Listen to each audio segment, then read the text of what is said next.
अनजानी छाया गांव के बाहरी इलाके में एक पुराना वीरान हवेली थी जिसे लोग काली हवेली कहते थे। इसे लेकर कई कहानियां थी। कोई कहता वहां आत्माएं भटकती है, तो कोई कहता वहां कभी कोई लौटा नहीं। लेकिन इन बातों को परखने की हिम्मत आज तक किसी ने नहीं की थी। राघव, एक शहर का युवा पत्रकार, इन अफवाहों की सच्चाई जानने के लिए गांव पहुंचा। उसे अपनी रिपोर्ट के लिए कुछ सनसनीखेज चाहिए था।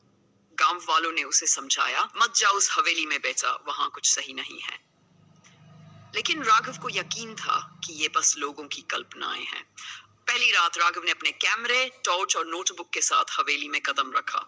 अंदर पहुंचते ही उसे अजीब सी ठंड महसूस हुई, जबकि बाहर गर्मी का मौसम था। हवेली का हर कोना धूल और मकड़ियों के जालों से भरा था। पहले कुछ घंटे सब सामान्य लगा। उसने कुछ तस्वीरें खींची और दीवारों पर अजीब चिन्ह देखे।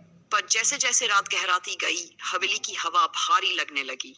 अचानक उसे सीढ़ियों पर किसी के चलने की आवाज सुनाई दी।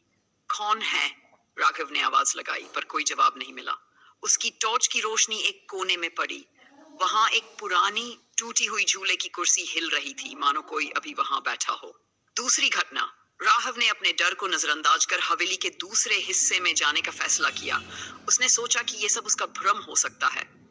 जैसे ही वह दूसरी मंजिल पर पहुंचा, उसे दीवार पर खून के धब्बे दिखे। वह आगे बढ़ा, तभी उसे पीछे से किसी के हंसने की धीमी आवाज सुनाई दी। उसने मुड़कर देखा, पर वहां कोई नहीं था। अचानक एक कमरे का दरवाजा खुद ब खुद बंद हो गया। राघव ने अपने कैमरे से रिकॉर्डिंग शुरू की और धीरे धीरे दरवाजे की ओर बढ़ा। जैसे ही उसने दरवाजा खोला, उसकी की टॉर्च बंद हो गई। कमरे के अंदर घना अंधेरा था। तभी उसे लगा कि कोई उसके पीछे खड़ा है, पर वहां कुछ नहीं था। हवेली का रहस्य। राघव ने अपनी हिम्मत जुटाई और कमरे के अंदर कदम रखा। वहां एक पुरानी अलमारी थी। उसने अलमारी खोलने की कोशिश की, पर वह जाम थी। अचानक अलमारी अपने आप खुल गई और उसमें से एक डायरी गिरी। डायरी के पन्ने पुराने और पीले थे। उसमें किसी माया नाम की लड़की का जिक्र था। डायरी में लिखा था कि माया इस हवेली में रहती थी और उसकी मौत रहस्यमय तरीके से हुई थी।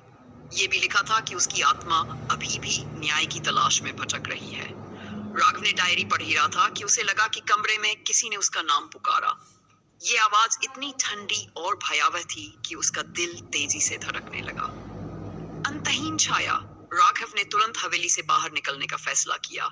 जैसे ही वह दरवाजे की ओर भागा, हवेली के दरवाजे खुद ब खुद बंद हो गए। वह जोर से चिल्लाया, मुझे जाने दो, लेकिन कोई जवाब नहीं आया। उसे अचानक महसूस हुआ कि उसके आसपास किसी की छाया घूम रही है। छाया धीरे धीरे और करीब करीब आने लगी। राघव ने अपना कैमरा इन किया, लेकिन कैमरे में कुछ भी साफ नहीं आ रहा था। छाया सिर्फ उसकी आंखों से दिख रही थी। वह छाया धीरे धीरे एक रूप लेने लगी। ये एक औरत का आकार था, जिसकी आंखें पूरी तरह सफेद थीं और चेहरा झुलसा हुआ था। औरत फुसफुसाई, मुझे न्याय दो, वरना कोई यहाँ से जिंदा नहीं जा सकता। सच्चाई की खोज। डर के बावजूद राघव ने माया की कहानी की गहराई में जाने का फैसला किया। उसने गांव के बुजुर्गों से बात की। उन्होंने बताया कि माया उस हवेली के मालिक की बेटी थी, जिसकी मौत हवेली में आग लगने से हुई थी। लेकिन लोग यह भी कहते थे कि माया को जिंदा जलाया गया था। राघव ने इस मामले की जांच शुरू की। गांव के पुराने दस्तावेजों से पता चला कि माया की मौत एक साजिश का हिस्सा थी। हवेली के मालिक ने अपनी दौलत बचाने के लिए अपनी ही बेटी को आग में धकेल दिया था। अंत राघव ने माया की आत्मा की शांति के लिए गांव में एक हवन करवाया। जैसे ही हवन खत्म हुआ, हवेली से डरावनी घटनाएं रुक गईं। लेकिन राघव को यह समझ आ गया था कि कुछ कहानियां सिर्फ कहानियां नहीं होती। हालांकि वह सुरक्षित गांव से लौट आया, लेकिन वह डायरी अपने साथ ले गया। उसने उसे संभाल कर रखा ताकि उसे हमेशा याद रहे कि कभी-कभी अज्ञात रहस्यों को जानने की कोशिश खतरनाक हो सकती है। कहानी यहीं खत्म होती है, लेकिन कहते हैं राघव के बाद उस डायरी को पढ़ने वाला हर कोई कुछ अजीब महसूस करता है। शायद माया की कहानी अभी भी पूरी तरह खत्म नहीं हुई थी।